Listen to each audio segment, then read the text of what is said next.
What is power? Power. Not the kind of political power that we see in Washington and elsewhere in the world. This is the way we define power in physics. It is energy per unit time. Now, energy is joules, time is seconds. Energy is work, that is Newton meters per second. It's the same thing. We sometimes call this watts. 1 joule per second is 1 watt. Power is a scalar.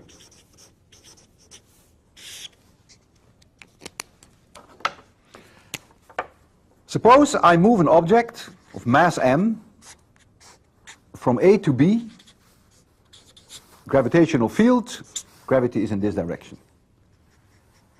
And the vertical separation between A and B is h. I have to do work in going from A to B. The work, energy, I have to generate equals in this case plus mgh. Remember, Massachusetts General Hospital, very easy to remember.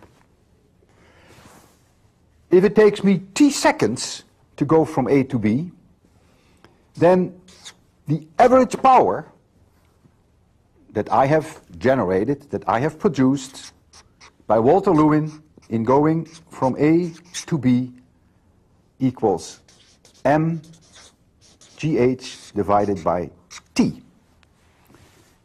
If I'm very lazy and I take a long time, then my average power will be low. If I'm not so lazy and I do it very fast, the average power will be higher.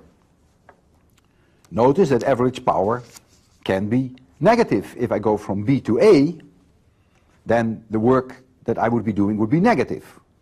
If I go from A to B, the work I do would be positive. So therefore, average power can be both positive as well as negative, depending upon whether I go from A to B or from B to A.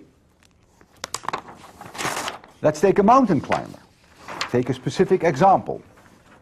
A mountain climber, say, has a mass of 70 kilograms, and the mountain climber climbs over a vertical distance of about 3,000 feet, which is very roughly 1,000 meters.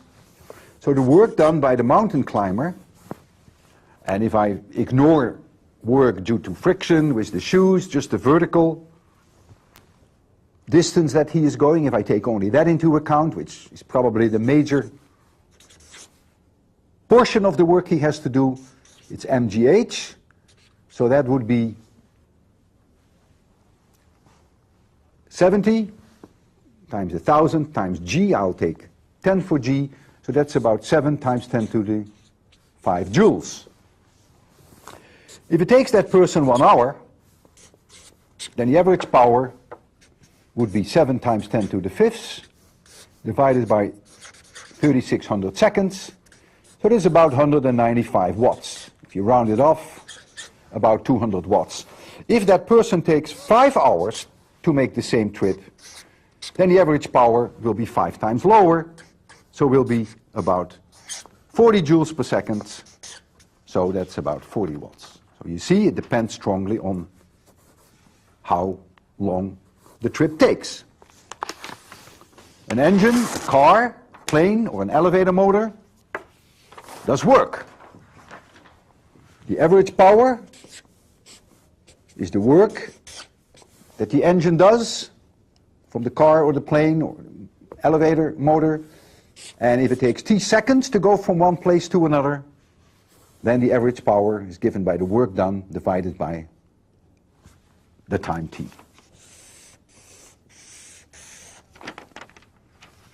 What now is the instantaneous power? Instantaneous. Well, I would like to revisit the idea of average velocity and instantaneous velocity. And you can watch a different segment where I discuss that in glorious detail. Let's take a one-dimensional motion. So we only move in x. Then the average velocity between time t1 and time t2 is the position of the object at time t2 minus the position of the object at time t1 divided by t2 minus t1. That average, this bar means average, like this bar means average. What is the instantaneous velocity at time t? That equals the x dt.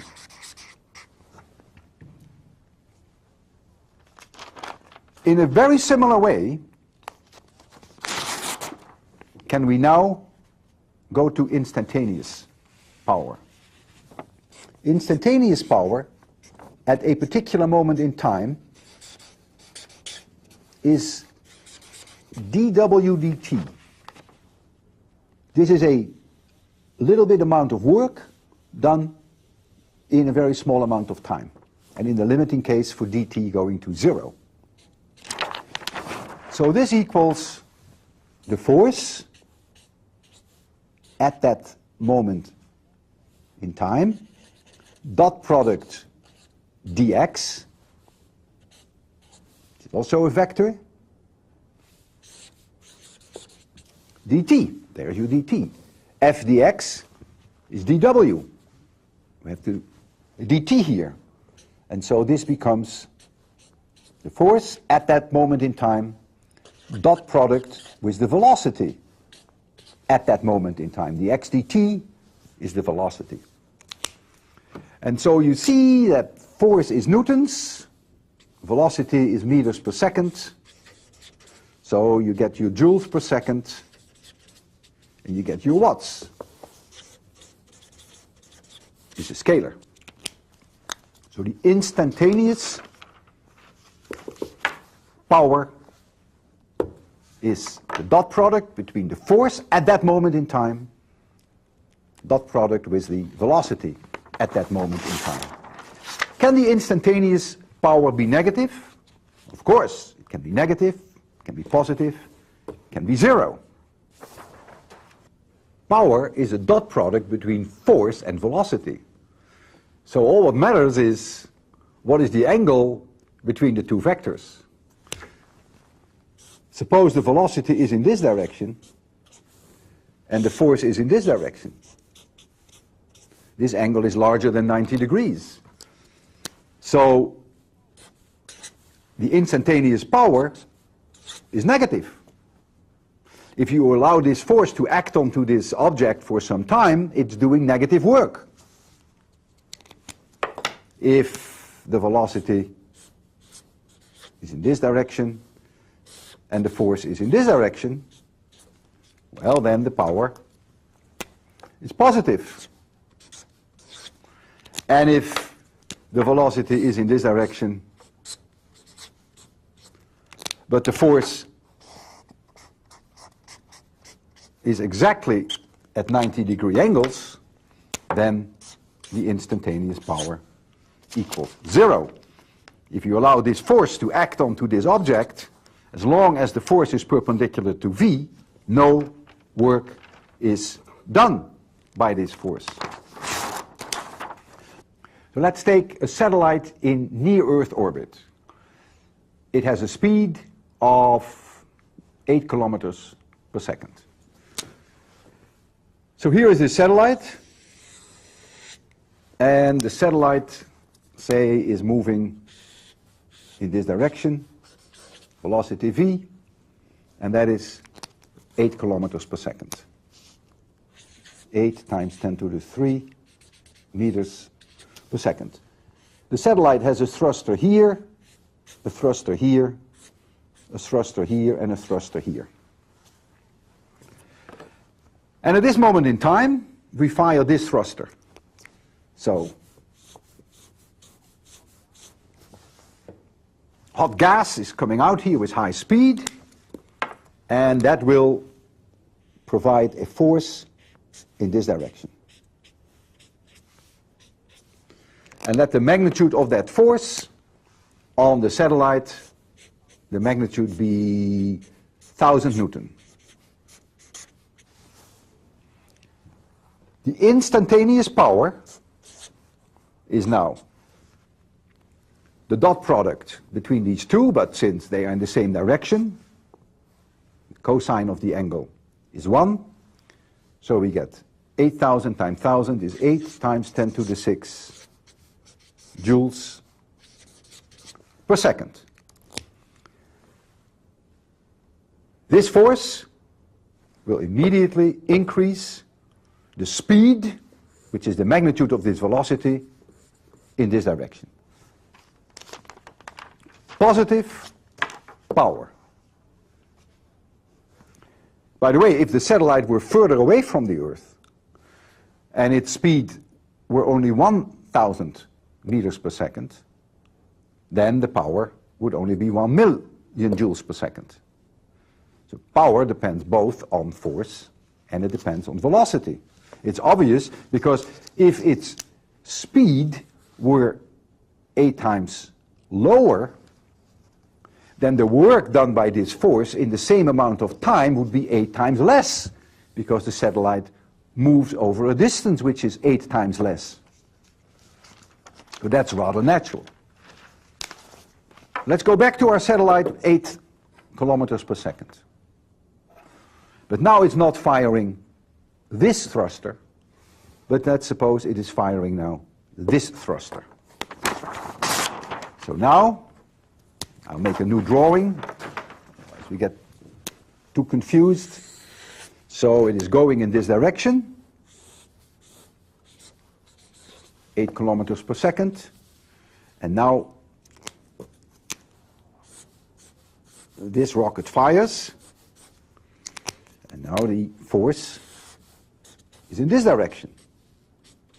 And let's assume that the magnitude of the force is again 1000 newtons.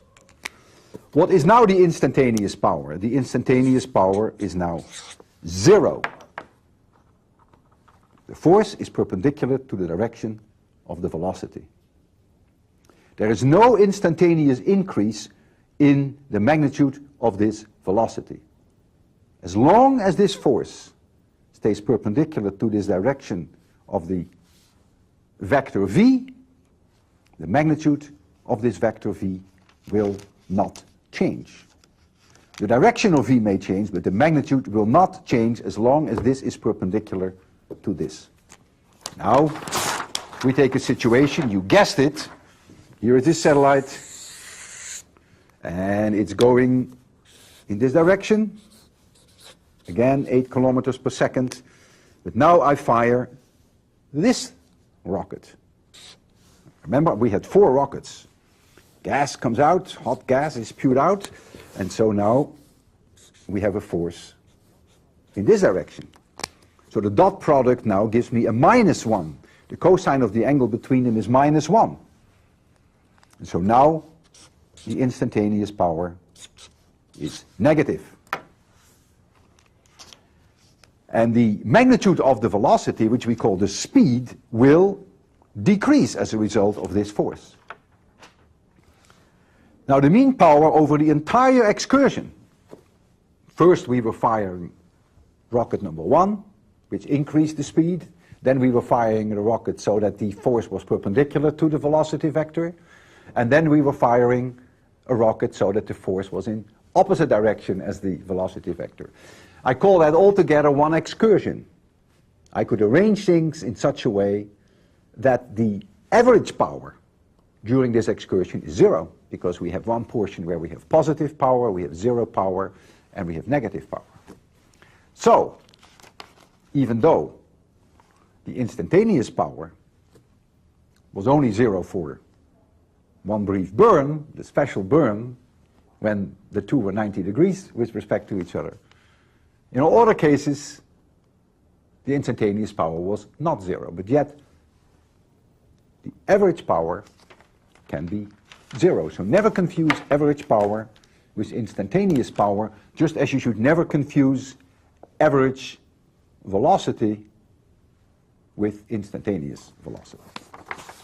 Let's take a satellite in a circular orbit around the Earth. So here's the Earth. It's a circular orbit. And the gravitational force onto a satellite with mass little m is like so. The velocity of the satellite is like so.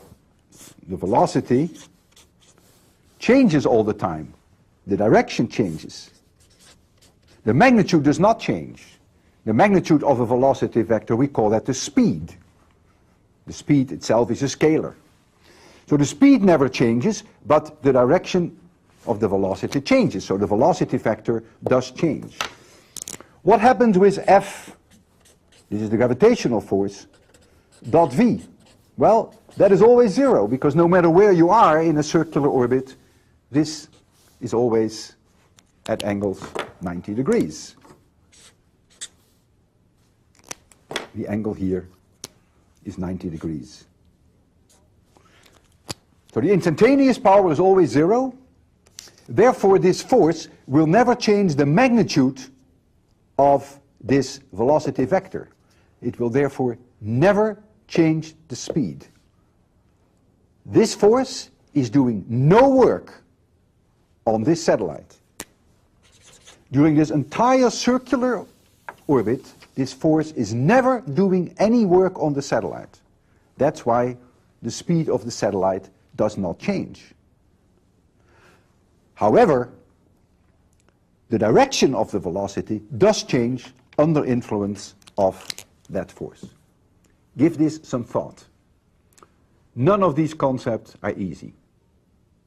So if you find it difficult, you're not alone. Don't feel bad about it. So a common unit of power in Newtonian mechanics is joules per second, which we call watts. However, very often you will also see as a unit of power the horsepower. And one horsepower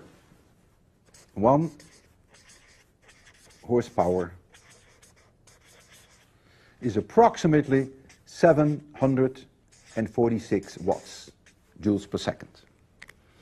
In the case of the mountaineer that we dealt with, he or she was going up 1,000 meters in 1 hour, and we calculated that the average power generated by this mountaineer was about 195 watts. If you want to express that in terms of horsepower, and you round things off a little bit, then it's about 1/4 of a horsepower. Let's take an elevator. The elevator